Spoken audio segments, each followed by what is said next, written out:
senior economist at the Foundation for American Innovation, and I'll be moderating today. Joining us is Neil Chilson, who is a senior research fellow at the Center for Growth and Opportunity, a lawyer, a computer scientist, and author of the book, Getting Out of Control, Emergent Leadership in a Complex World. Chilson previously served as a senior research fellow for technology and innovation at Stand Together. And before Stand Together, Neil was a chief technologist at the FTC. And to my left is Jon Askonas, an assistant professor of politics here at the Catholic University of America, where he works on the connections between the Republican tradition, technology, and national security. And Jon is currently working on two books, A Muse of Fire, Why the U.S. Military Forgets What It Learns in the War, and The Shot in the Dark, A History of the U.S. Army Asymmetric Warfare Group.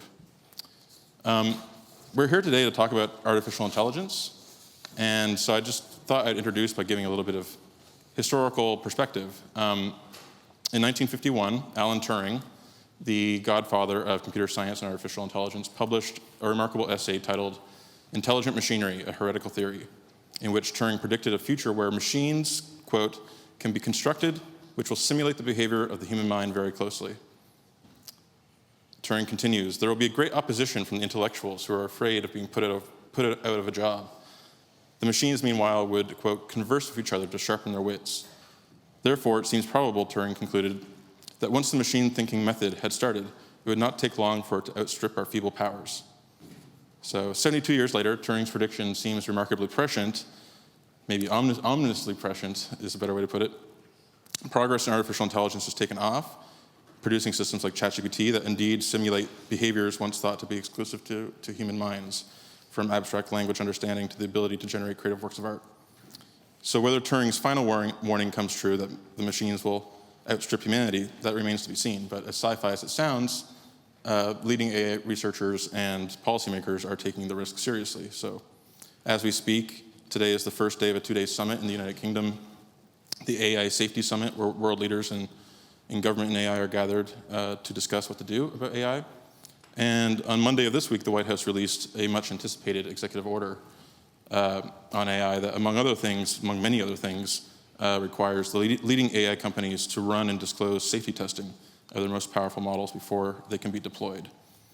So to kick things off, I know this was billed as a debate. Hopefully there will be some disagreement, but this is going to be more of a discussion, I hope. I want to pass it first to Neil to give a bit of a landscape. We can talk about the policy next, but just on the level of technology. What is AI? Where does the technology stand today? Where is it going? And how do you understand it? Great. Well, thanks to ISI for having me here. It's great to be on here. I'll tell you all that when we were organizing this panel, we went through several different iterations, and I think any one of us could have been a moderator or a panelist. So it's actually great to be on stage with these two guys because they both thought really deeply about these issues. So AI is a very difficult concept to define. It, in part because intelligence itself is not very easy to define. And when you add in the artificial part, it gets more complicated. So there are lots of different ways. The leading computer scientists who have worked in this area have broken AI down into 4 categories of definitions. And under those, there's many other types. But the one that's most popular is a functional one. It basically says artificial intelligence is when computers do things that a rational agent could have done, like humans. And so over time, that has meant really different things. As computers have gotten more complicated, early AI was about studying things like, how do you get a computer to play chess? How do you get it to recognize letters? How do computers recognize, how can you do computer vision? How can you do voice recognition or voice generation? All of those things now, they're all on this device, right? And so what we've talked about as AI historically, every time it gets integrated, we stop thinking about it as AI and we start thinking of it as just computing. And so that line between computing and artificial intelligence is actually very, very blurry. What's new is that some of these tools that have been being built for a long time have had a public release. So these large language models like ChatGPT that can, by engulfing a bunch and eating up a lot of text on the internet, and maybe images as well, can then, it can complete a prompt. And so when you put in a series of words, it can give a good statistical model of what the next words that come after that should be, because it's seeing lots of words in order. So when I say it like that, it doesn't sound particularly intelligent. The thing that I think has surprised people is how useful that sequencing can be. And it turns out a tool like ChatGPT can do really interesting things when I put the right prompts into it. And so I think that surprise is part of why we're now talking about AI as an issue, even though this technology has been a field since Turing, maybe slightly before, and has evolved over time. And so big picture, that's a sort of technological issue. I will say, because of the difficulty, we can talk about the policy implications of the difficulty of defining AI, but as far as the landscape, what it means is that there are some really interesting dynamics where people who have been largely skeptical about computation and the applications of computation because of fairness effects or labor effects have now, they now have a lot more attention, because there's a bunch of people who are really worried about this catastrophic effect. And that's sort of bringing a lot of energy into maybe regulating in spaces that don't have this catastrophic effect, but which use computing, which is relatively easy to label AI. And so I think that's why we're getting so much attention on this. That's why there's tons of bills at the state and federal level. There's lots of policy, and there's even international efforts to talk about this. And I'm looking forward to digging in. So it sounds like you're saying computation is a fuzzy boundary, and that the efforts in policy around AI risk having a mission creep and addressing more than that. Yeah. So John, to you, can you give a similar overview of how you see the landscape? In particular, I'm curious, there's this hypothesis in AI that scale is all you need, that you build the model bigger and bigger, and it gets new capabilities. There's an opposing view that says these AIs are just stochastic parrots. They just repeat what's put in. They're just pattern matching. They don't have true understanding. So as you talk about your big picture view in AI, I'd love for you to address that point. Do these systems have actual intelligence, or just a deep fake of intelligence? Yeah, it's a really good question, and thanks for having me. I should say Sam is also my colleague at the Foundation for American Innovation, but don't worry, he won't take it easy on me. So the one nuance I would add to what Neil has said, without really disagreeing with it, I think he said, is that there has been a major inflection point. It's not a pure linear history of just getting better and better computing, right? For one thing, we appear to have. We found out that there were two main approaches to development of artificial intelligence. A symbolic approach, where you're trying to kind of basically program in all the rules for a game like chess, and a deep learning or neural network approach, where you just throw a lot of data at a problem and use these algorithms to build neural networks, which embed knowledge in sort of basically the structure of the network. And you train a model. If you've heard that phrase, training a model, that's what we're talking about. What we've discovered is that with these language models, there were some important technical breakthroughs, but the biggest breakthrough was simply at a certain level of scale. They rather quickly, like after a threshold, began performing way better than we thought possible. And we've been able to continue to push that boundary forward. This has made generalizable models possible. So you might also hear the term artificial general intelligence. Now, many times when people are using it, they're referring to something like Skynet or a kind of sentient, conscious agent. And I think that's really useless. I think what matters for AGI is simply the ability to use the same model in many different contexts. And when you have those kind of systems, and those systems are already here, you can build computer architecture in new ways. So the artificial intelligence that we have built up until, say, 2015 was primarily in the form of discrete programs or systems that you could put on a computer or put on a phone.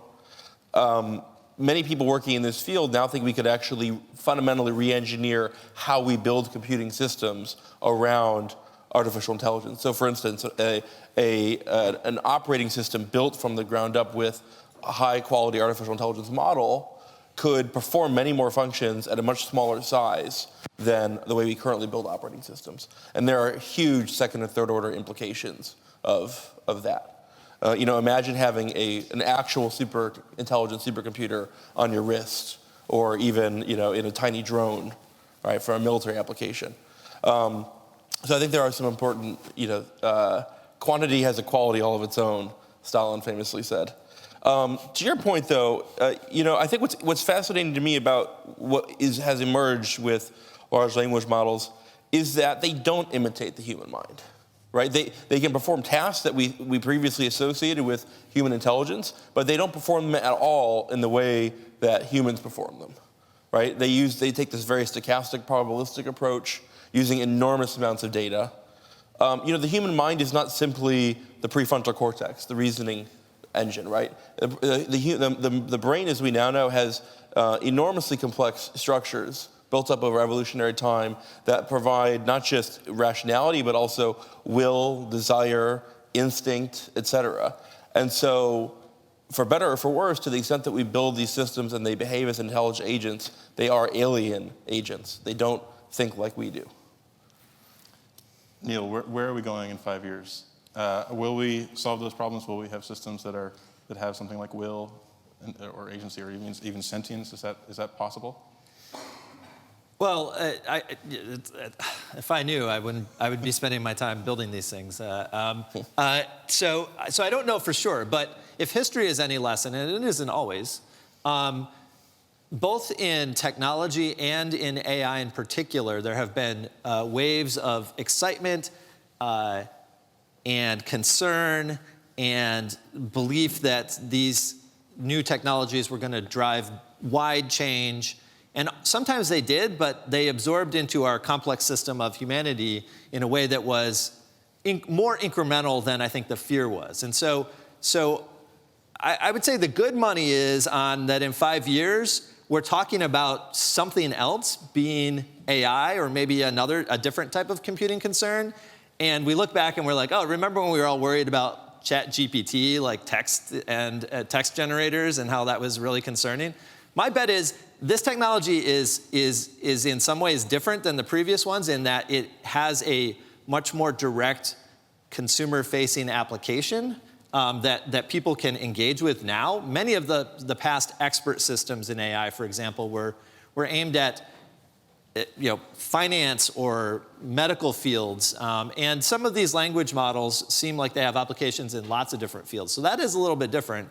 And it could mean that the change is bigger.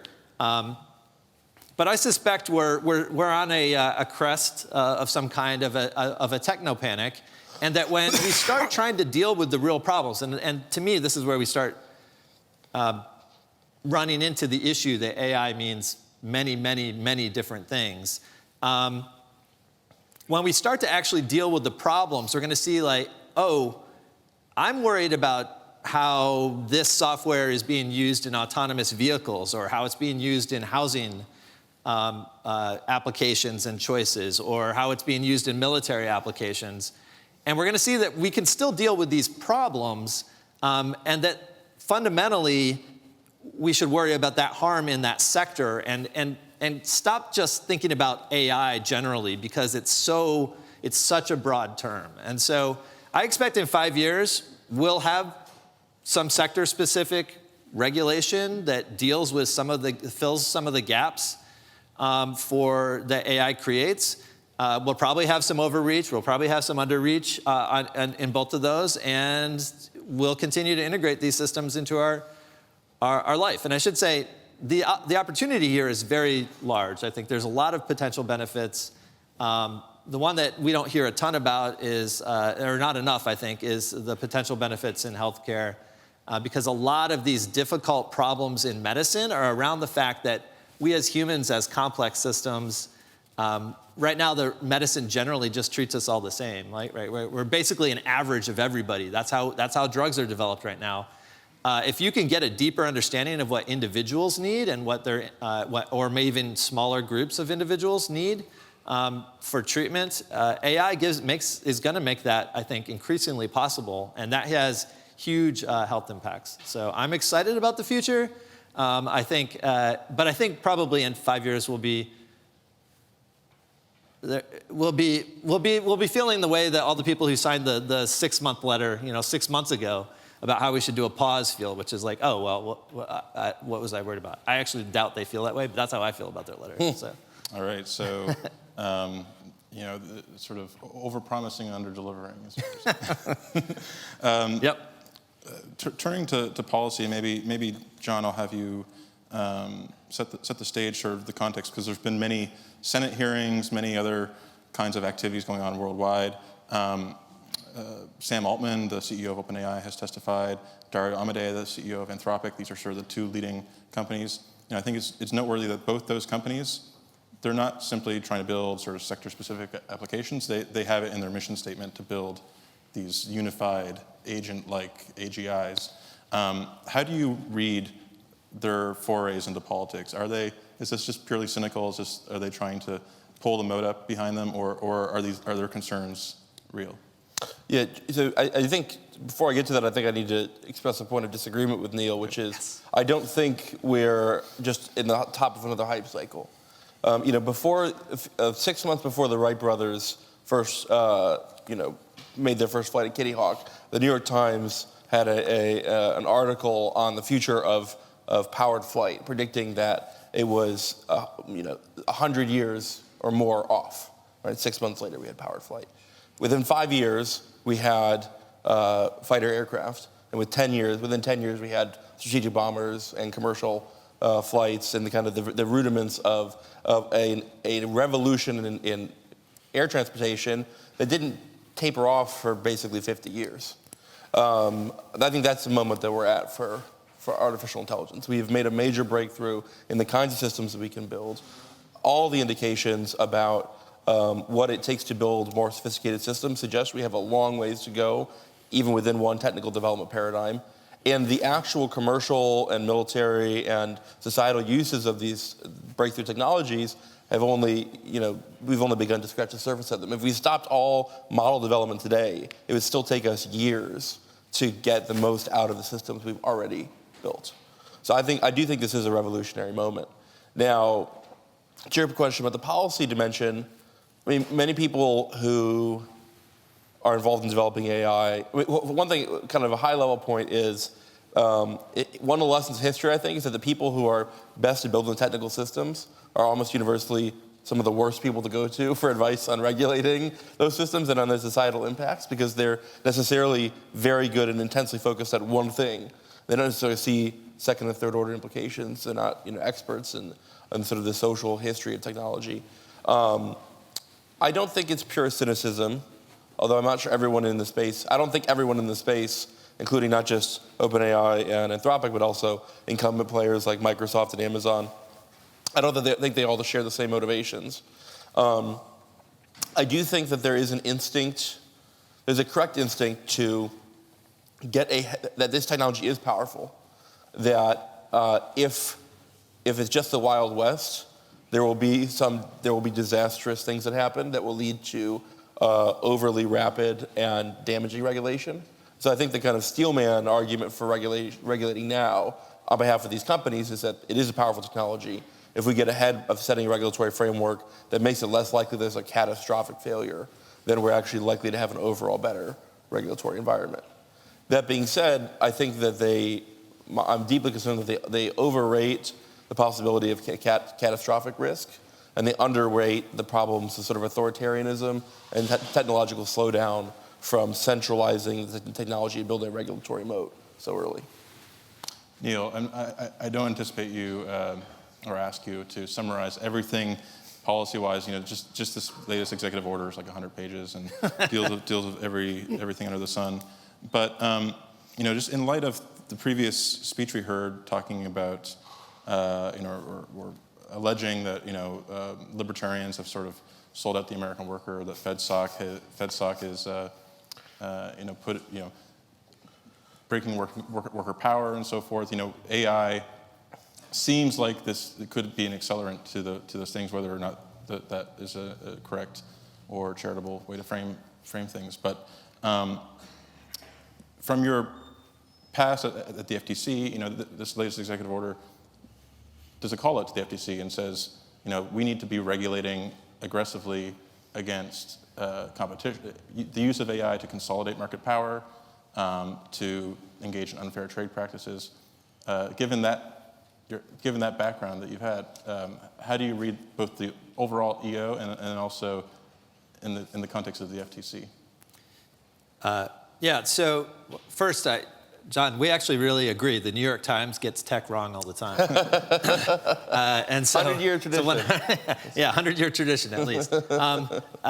So the executive order is 100 pages, most of which says nerd harder regulatory agencies, and saying that use your existing authority to try to figure out what's going on in this space. And I think, in some sense, that's a necessary approach for two reasons. One,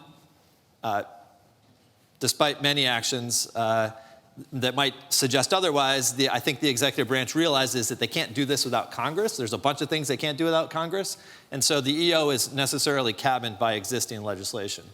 And I think, too, because the amorphous nature of AI, it really is suitable for all of the agencies that regulate in specific sectors to take a specific look at how does this technology affect the types of things that we regulate. And the FTC is one of those. The FTC is the general consumer protection and competition agency at the federal level. It has a mandate to protect consumers and to promote competition.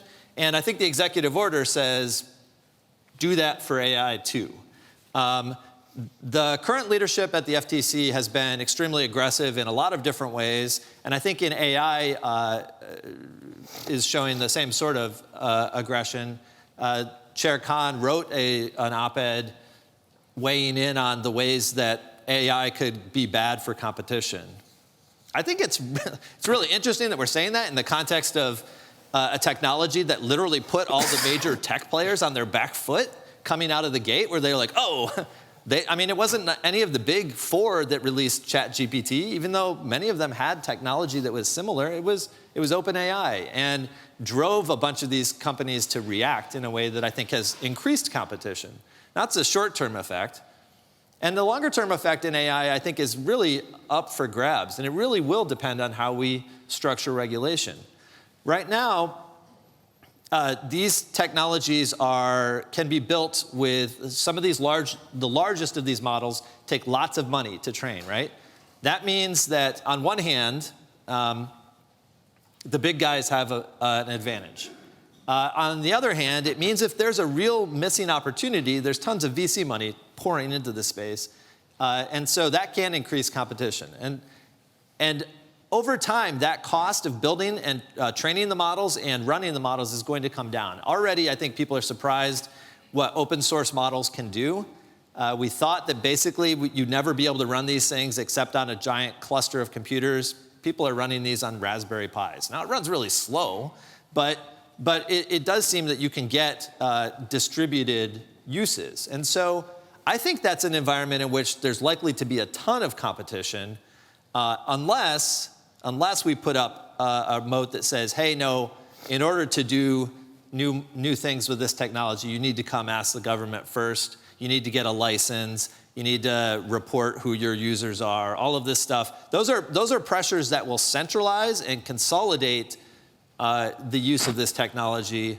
And I'm really worried about the open source environment in particular being challenged by regulatory restrictions that make it essentially impossible for open source AI research to continue. So I don't know that I answered your question exactly. I'll turn back to the executive order for just a second. It doesn't say a lot about open source, and I think we're going to have to work out what it says and what that means for open source research, which I think is an important vector of competition. John, on that point, I know you've written and thought a lot about child online safety and these issues. Like, for instance, regulating child pornography.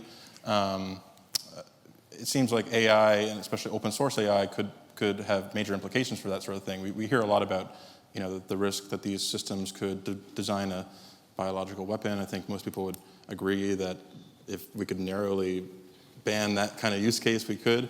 But how should conservatives think about this open source dichotomy and, on the one hand, accelerating positives, but also potentially accelerating negatives? Yeah, that's a great question. In some ways, one of the most important questions that face us.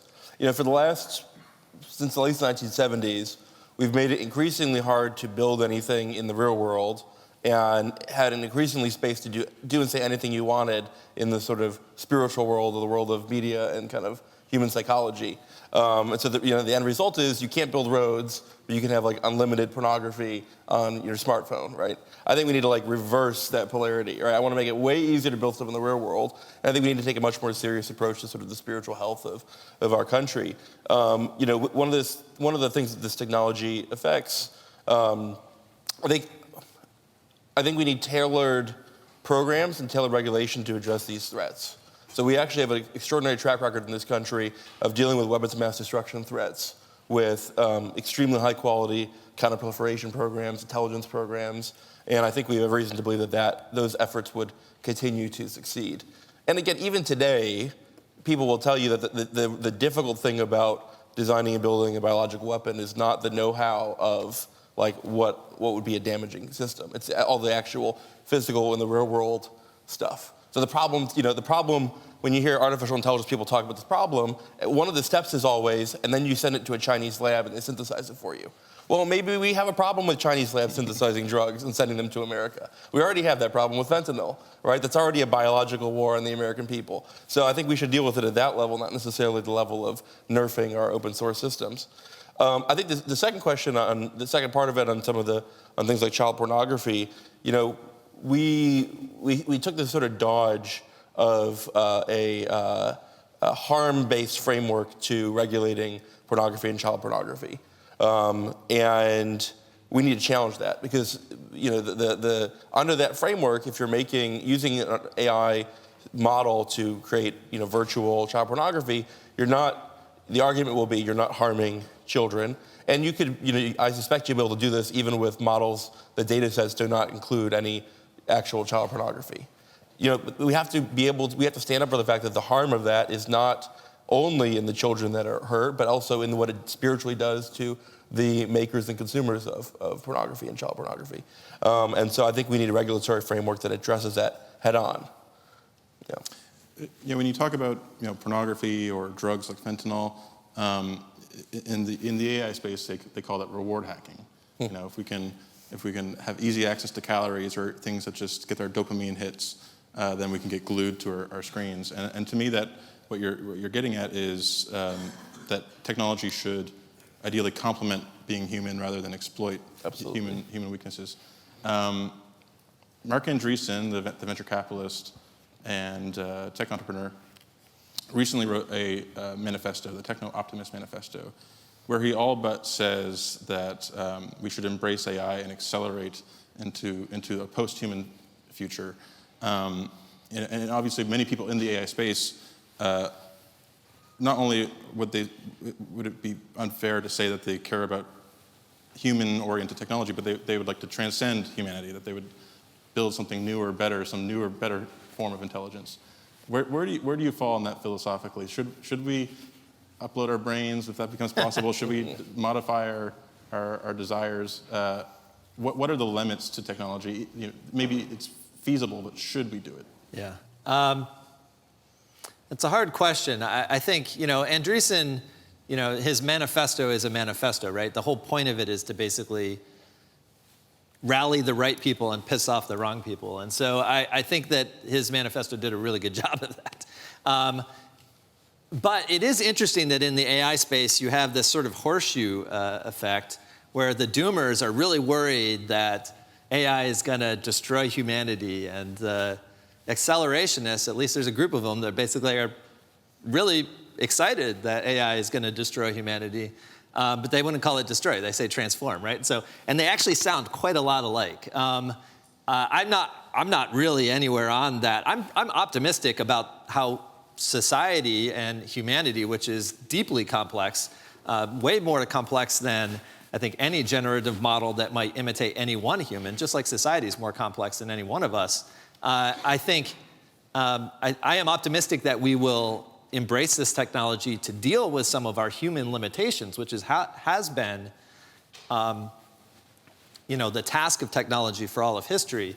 But those, I think what is human, our limitations in many ways are part of what makes us human. And so understanding that and maintaining our humanity, I don't think that changes that much. Like, technology can help ameliorate some of the flaws, maybe the consequences of our weaknesses. My hope would be that I don't think human nature is going to change that much in the next million years, just like it hasn't changed that much in the previous million years. So despite many, many drastic changes in technology. So I'm on the optimistic side, but I'm not on the sort of accelerationist, let's upload our brains and all just become algorithms living in perpetual electrical bliss or something. So we started a little late, so I'm not sure how much time we have left, but think of your questions, 15 minutes. Okay, so before going to questions, Jon, just on this point about technology making us more human or less human, it seems to me conservatism as a reaction to modernity, has a kind of tragic view of technology. That technology is always a little bit double-edged. Something, maybe the first transhumanist technology is arguably the pill, right? And a libertarian would say that was incredibly liberatory, but at the same time had enormous cultural and demographic ramifications. So how do you see AI, information technology more broadly affecting the culture, so to speak? I think we're on the cusp of a total transformation of human culture. To some extent, AI is just the kind of cherry on top. But I think I just sort of disagree with Neil that human nature hasn't changed in the last million years. I think we have civilization, right? We built this incredibly complex machinery made of culture, made of traditions, made of the practices that humans learned to do and shared with each other to build a different kind of world. And we've basically chucked all of that out the window in the last 100 years and replaced it with technology, and replaced it with, techno-capital, you might say, kind of take a Nick Landian approach. Technology tied to forms of economic exchange. And AI is set to accelerate that. I think we reach a transhuman era not when everyone uploads their brains to the computer, but when being human, it becomes optional. When we can turn on and turn off parts of what it means to be human at will. And I think we're very much already in that vein. And in addition, humans have understood ourselves in terms of our rationality, in terms of our speech, in terms of our creativity for a very long time. And this is a technology that challenges that sense of what it means to be human. And so I don't think it's a coincidence that the same people who had, the same people who have view AI as an existential risk are also the same people who view man's rationality as the kind of essential feature of what it means to be human, right? AI is an existential risk, not in the sense of it's going to exterminate every human being, but that it calls into question what it means to be human and forces us to decide what kind of society we want to live in. And so I think that this is a transformative moment in human history, in human civilization. I believe we are up to the moment, but it will require articulating and embracing as never before an explicit understanding of human limitations and how they form us in the image of God. I think I agree. It's actually a really good and subtle point that I was focusing on sort of the human as an individual, and you're talking about the human as a collective. And I think that is something that I think society evolves much more quickly than us as individual biological organisms evolve. And so I do think that you're right on that point, and I think it's totally missed by most of the AI doomers. They sort of think that once you create a computer that can do things that maybe that's as smart as one human, or as smart as 100 humans, or maybe as smart as like 1,000 or a million humans, that it will be able to do what 1 million humans or 1,000 humans or 8 billion humans can do.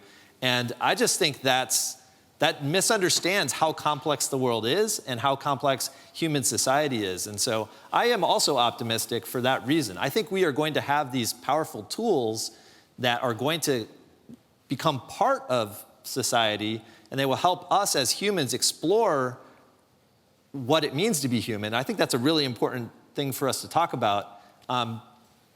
But I think overall, I think that it will evolve the society. So I think I agree with you on that. Yeah, and I hate to take this away from the debate.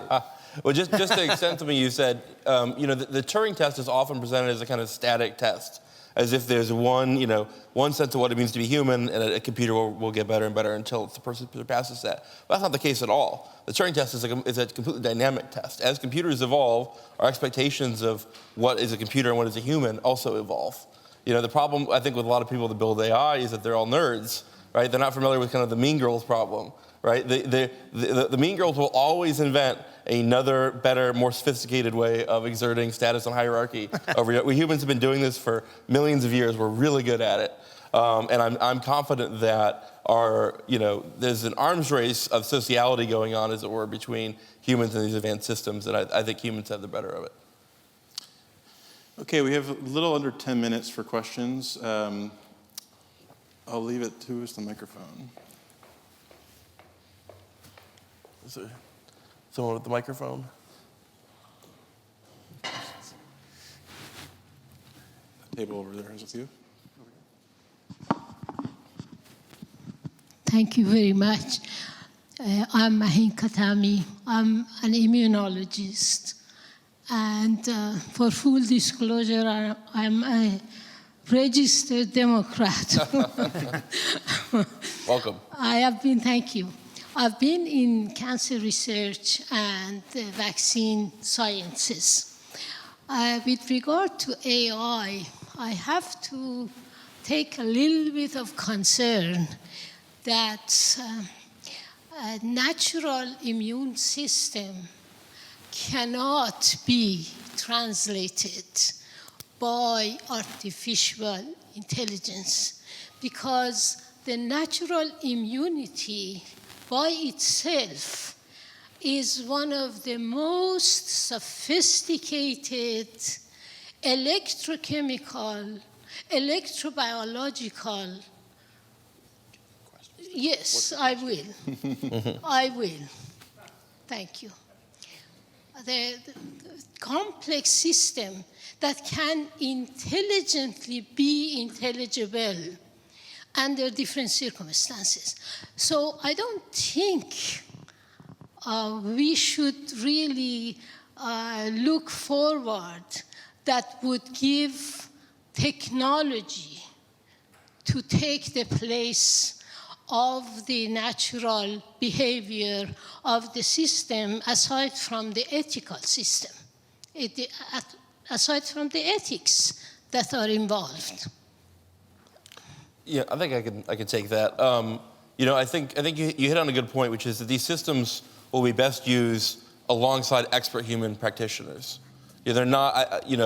I'm not really that worried about it, and I don't think we should design a world in which we just turn over the decision making to the system. So, AI already has a very important place in cancer research. The Google DeepMind protein folding. We solved protein folding. It's one of the most important biomedical breakthroughs in the 21st century. So I think we'll use AI at the cutting edge of research, but it will always be with human experts. Yeah. Over there. Please keep it short. David Jimenez, Niskanen Center. Jon, I know you've spoken in some other contexts on how we can use good technology to go against bad technology, so age verification against, say, spread of pornography. So I think with that example in mind, what are the ways you could see, all of you, how AI could help address some of the challenges in family stability today, discussed at the beginning, whether it's the opioid crisis, pornography, expensive housing, work-life balance, what have you? Yeah, really good question, and Neil might have some thoughts on this as well. For one thing, just productivity increases. We have huge productivity stagnation in all kinds of things around food production, housing production, energy production, even down to the level of designing isomorphically stable structures using fewer materials. That's something AI is going to be really good at. I think there are, technologies are tools, they're weapons, they're not, they still require a human spirit to actuate them. I think something like the opioid crisis or even pornography, those are examples of spiritual problems at the root of which is loneliness in a society that is alienating. And so I do think that by building a more abundance-minded society that's more friendly to family formation, community formation, we can address those problems. But it's not as if, that's how we should address it. We shouldn't, you hear people who think like, oh, we're gonna address the problem of loneliness with a really good chatbot. And that is just such a dystopian approach to this, and it won't work. Yeah, I mean, I think John's answer is perfect, but I'll add on a reference back to his earlier challenge. Things like housing, the problem there isn't that we don't know how to solve the problem, right? Like, the problem is it's really hard to build more houses because we have a bunch of regulatory and cultural limitations on doing that. And so more intelligence doesn't help that problem. Maybe it helps on the margins. Maybe it helps us design better materials that can mitigate some of the environmental concerns or something that people have. But most of these are hard problems because they're about building things in the real world. And it turns out, despite many conversations to the contrary, intelligence alone is not enough to have good outcomes. I can just give my own 2 cents on this question. I think there is a positive future where AI lets us sort of return to a more communitarian social structure, right? So, if you flash back maybe 100, 150 years, we had small schoolhouses, sort of town, community-led schoolhouses.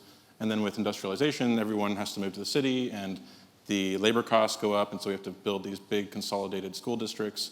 And now suddenly, if you have an AI tutor that strictly is the best thing that you could ever do, and also you can program it to have your own values and reflect your own beliefs, then there could be a massive relocalization, right?